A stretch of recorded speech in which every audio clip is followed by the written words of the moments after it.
Next up, we want to add some color to our stories. So let's do that.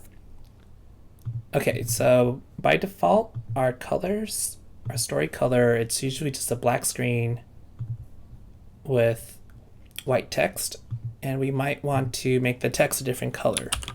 So I can search for text color Twine, and the first option that comes up, Harlow text color Twine wiki. This is the one that we want. Harlow just refers to the language we're using to code in.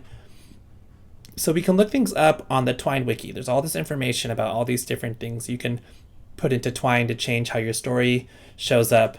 Don't worry about the spelling. You can ignore the O if you want to. Just do COLOR. That'll work just fine. This is like the British spelling of color. Okay, so this kind of gives you information about what it is. And usually what helps is you can just go down to the example usage and see this part how it's outlined in gray. This is what I want to copy. So the examples, a lot of times you can just copy and paste those into your story. Sorry, just get rid of that bar for you. Okay, so I'm going to go to new passage here just to show you. So I'm going to open this up and paste in using Control V, Control C to copy, Control V to paste. Paste that in, and then we can preview it, and you see it's the word pink, and it's in the color pink. So we look at here, we see red plus white is the color that's mixing, and then pink is the words that change color. Goes inside of these square brackets. Okay, so you can see here they changed. So that's the key part is what's inside of these single square brackets is what's going to change color. If we do double brackets and we do new color or whatever we want to say here, a passage, open, maybe something like open the door. Okay, so that's what we've learned in the past, and then door becomes a new passage. And when we play it, you can see door is a word that I can click on.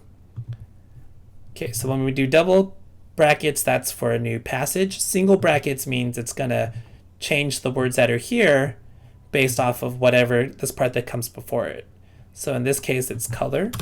I can type it again, and all the little characters matter. So I have to type the parenthesis. This is the parenthesis. I have to type the colon. I don't want to put a space there. I want to make sure it's all typed up the same. Okay, and I can just type a color like blue and write a word like ocean. Let's swim in the ocean.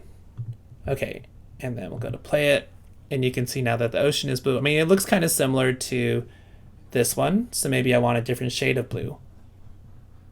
What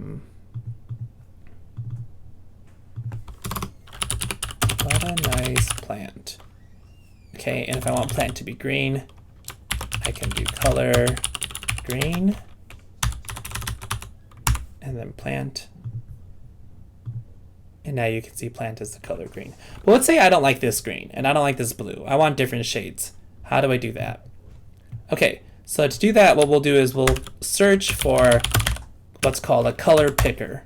Okay, and then Google has one by default for us, or not by default, but the built-in one.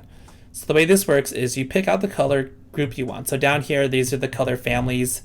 So you can just click and drag to find a color group that you like. Let's say I'm looking for a nice green, maybe around here. And then I click this circle, and I'm going to drag this to find the color that I want. This is the color that it's going to be. So maybe this is a green that I like. I look down here at the hex number. There's also red, green, blue, RGB, but I believe that Twine likes the hex. So I'm going to copy this, hexadecimal. So this is 1EA84F. I'm going to press Control C, come back in here. So now, but this plant is better.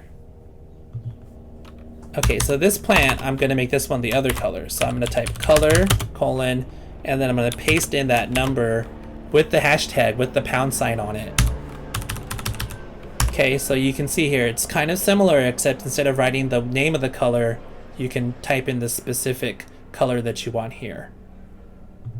Okay, let me press play, and now you can see I have these different shades of green. So I always recommend finding a color that you like. It's just a way that you can customize it instead of just using the default color that it gives you.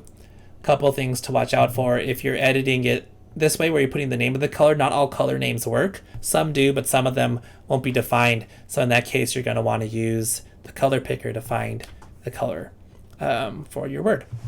Okay, well, I hope that helps. Oh, notice too, I use COLR, COLOR, or COLOUR, and both of those work as well too.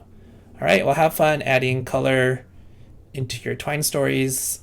It can really make the text look a lot nicer, and feel free to experiment with it too. You can have multiple words be colors. You can have whole sentences be certain colors.